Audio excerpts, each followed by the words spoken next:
I think what might be easiest is to, for those of you watching, to think about a recent or a situation a while back.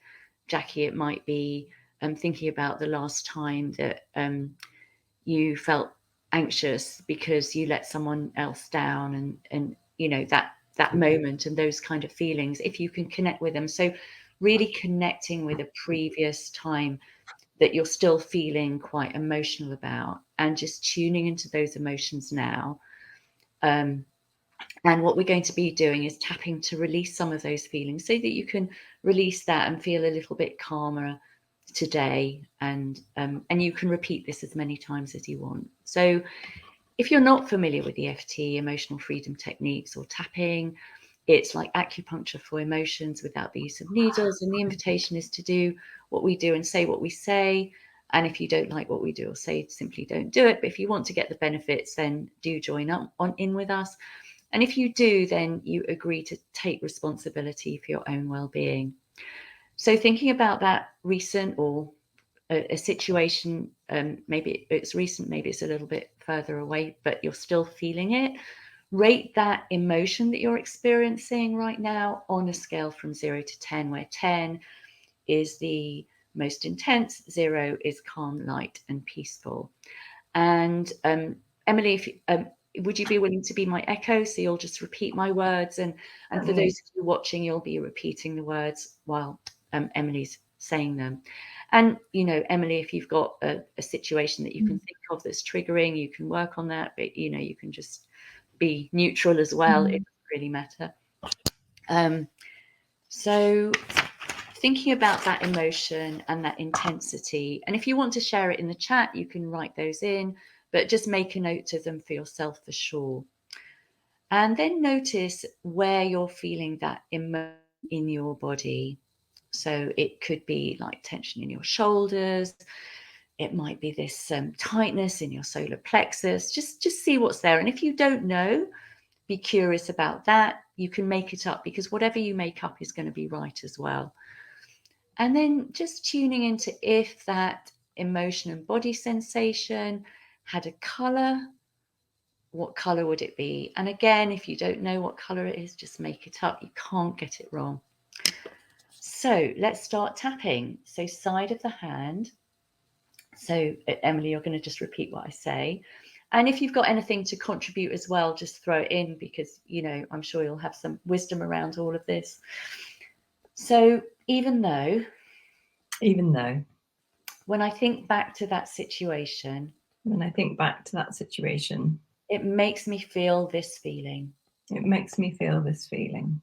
when you say that, sorry? Like guilt.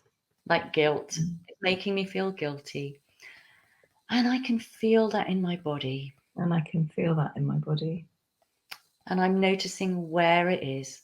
And I'm noticing the sensation in that place. And if it had a colour, it would be this. And if it had a colour, it would be this. And I acknowledge that this is what's coming up for me right now. And I acknowledge that this is what's coming up for me right now. And I soothe and comfort myself. And I soothe and comfort myself. And just take a deep breath there. Then we come to the top of the head, acknowledging this guilt. And I'm just going to name a few emotions. And if you're yawning, that's always a good sign. It's the energy releasing. And coming to the beginning of the eyebrow. It doesn't matter which side. You can do both eyebrows, one eyebrow, whatever works for you. Acknowledging all this anxiety. And side of the eye. Acknowledging all of this frustration. Acknowledging all of this grief. Acknowledging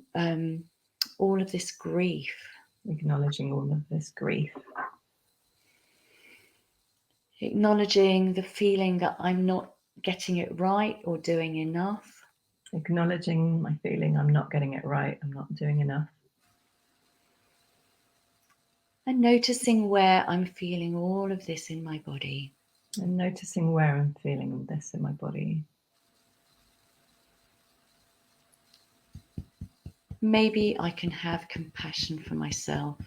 Maybe I can have compassion for myself. And under the arm. And if you notice any resistance as I'm saying that, just acknowledge any resistance. No, I can't have compassion. No, I've got to get it right. Just be really curious about what you're telling yourself. And noticing where I can feel this in my body. Noticing where I feel this in my body. It's okay to feel this now. It's okay to feel this now. It's okay to really acknowledge. It's okay to acknowledge Whatever's there for me right now. whatever's there for me right now. Even if it feels uncomfortable. Even if it's uncomfortable. And on the chin point, breathing into that.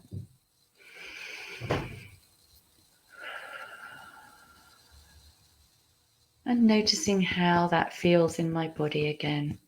And noticing how that feels in my body. Noticing the sensations.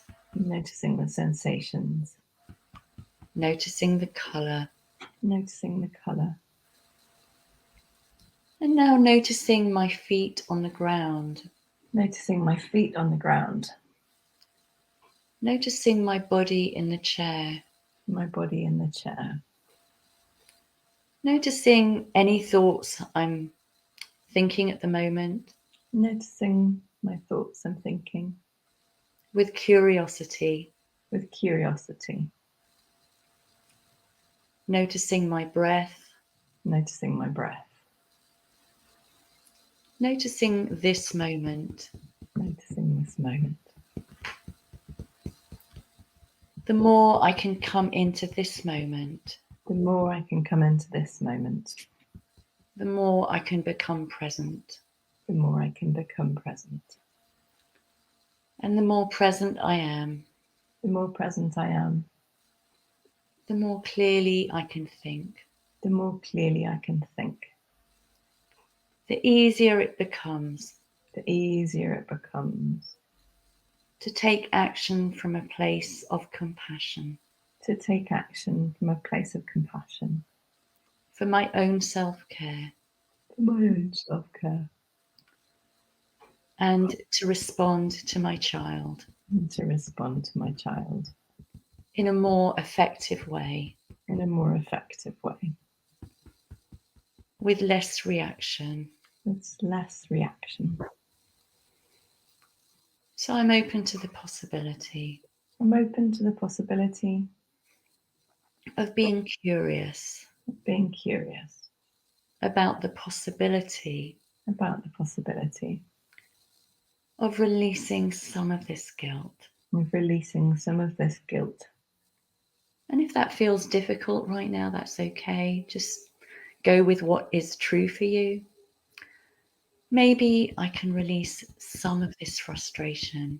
Maybe I can release some of this frustration. And acknowledge the parts of me. And acknowledge the parts of me. That are resisting any of this. That resist any of this. With compassion. With compassion. Knowing it and trusting. Knowing and trusting. That just by the action of tapping. That just by the action of tapping. I'm calming the amygdala in my brain. I'm calming my amygdala. I'm sending calming thoughts to my brain. I'm sending calming thoughts to my brain. Releasing some of that stress. Releasing some of that stress. So that I can have a better day today.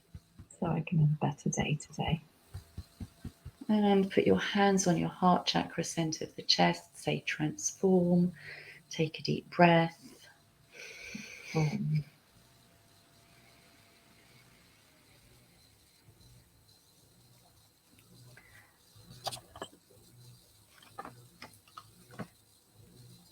So now when you're ready, Just noticing how you feel about that emotion that you were tuning into before. Notice how you're feeling about that moment that you were triggered with your child, the recent thing that you were thinking about, and notice what's changed.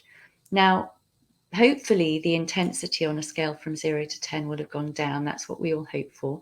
But sometimes it can actually go up. And the reason for that will be is because you're spending a few moments tuning in and thinking about things and or everything. And sometimes it can raise the emotion because normally we're running around like headless chickens, not thinking about anything. And now we've given this a moment. And if that's the case, just go back to the beginning of this tapping, repeat it once or twice again, and it will go down. Now, sometimes there'll be no change whatsoever. And there is so much within EFT that can actually help you, but it's beyond what we can talk about here today. But do share in the comments if that's what's true for you. And I can give you some pointers for sure. And like Emily was yawning. Sometimes there can be yawning, which is very good energy release, very good that things are definitely shifting. Sometimes there'll be burping or tingling or lightness, or sometimes you might feel more energized or more tired. And these are all signs and symptoms that the energy is shifting, even if you don't feel so different about the situation. So for anyone who's watching, please do share how you're feeling about this, because I'd love to hear, even if it hasn't been positive, because I'd love to support you through that. So Emily, I wonder just for you how that tapping experience was. I definitely feel like calmer and quieter and more grounded and aligned, I would say. It's lots of adjectives. I do this with my children just to hold those points when they're sleeping or going to sleep. Gone down in intensity for Jackie. Great, that's lovely to hear. I've found it's really useful at different crunch points in our lives. It's a fabulous tool, definitely. Yeah, I feel like I put my shoulders down, so thank you. Oh, you're so welcome. And Jackie, if you want the intensity to go down even more, just repeat this a few times, as many times as you have time for. And I always say to mums who are always busy, stressed, and overwhelmed most of the time, the best time to be tapping is in the toilet, because you've got some spare time. Usually, if your little ones aren't running around with you, you can do, and even if they are, they'll see you tapping, they'll join in. And it will be something that you can do with them. And it's a wonderful tool that you can bring to your children, but that's another conversation probably. So, Emily, thank you so much for taking the time to be with me today and with all of us. And I'm so sorry for all the tech issues. And you were cool as a cucumber, never would have known that you've been struggling with downloading all these different browsers and whatever. Now we've got StreamYard. Jackie's just asking, what does holding the points do? Well, this is what you were doing. So I mean, they're not necessarily tapping points, but maybe you can answer and then I can say what I know. Oh, for me, I know that I've learned from another kinesiologist that's a stress release. Particularly, I quite often, if I hold them on myself or my partner or my children, I will yawn, and I can see, even if they're asleep, you can't really fake that one, that they're kind of fall into a deeper sleep. Just again, it's like exhale. But yeah, Tamara, you know much more. Well, I don't know these tapping points themselves, but there is another method of tapping which is called touch and breathe, and I get the sense that this would be very, very calming for your children, because what you do, you just touch the points that we've been working through, but you take a deep breath on each one, and it's very, very calming and soothing. And what I suggest to mums is to start introducing tapping at bedtime as a kind of method to help them fall asleep. And we haven't covered this today, but there are some finger points that you can touch their fingers. They're the corners of the nail closest to the body when you're got your hand like this. So the corner of the thumbnail, the corner of the finger. And if you touch and breathe on each of those as you're doing your bedtime routine, I mean, obviously with older teenagers, you probably don't have that, but for younger children, it's a lovely way of introducing tapping into their into their daily life, so that if, you know, when something happens and they might need some support, you can then just say, remember your tapping points, and you can maybe, with their permission, take their hand and start touching or rubbing their points, and then take some deep breaths with them to help diffuse the situation. So that's what I would say about the touching and breathing. For older teenagers, cuddled up on the sofa, you can't go wrong. So, you know, whether it's watching a film together or a series, little snuggly moments again, obviously with the permission. Thank you. Oh, Elizabeth, I'm so glad you found it in the end, and thank you so much for being here, and I'm so glad that you enjoyed it. Okay, well, thank you again, Emily. This is absolutely fabulous. And if you want to find Emily, all the links are below. But if you just want to say quickly, or not quickly, but just where people can find you. Certainly. If you are a parent of a neurodivergent child, diagnosed or not, I believe parents' intuition is best, then I have a group on Facebook called Special Parenting Together. You're very welcome to join me there. On my website is getclarity-letgo. And on Instagram, I'm Emily, Counsellor Autism Coach. So yeah, do come and check those out. Would love it if you get in touch. Thank you so much, and I'll see you soon. Thanks a million. Bye-bye.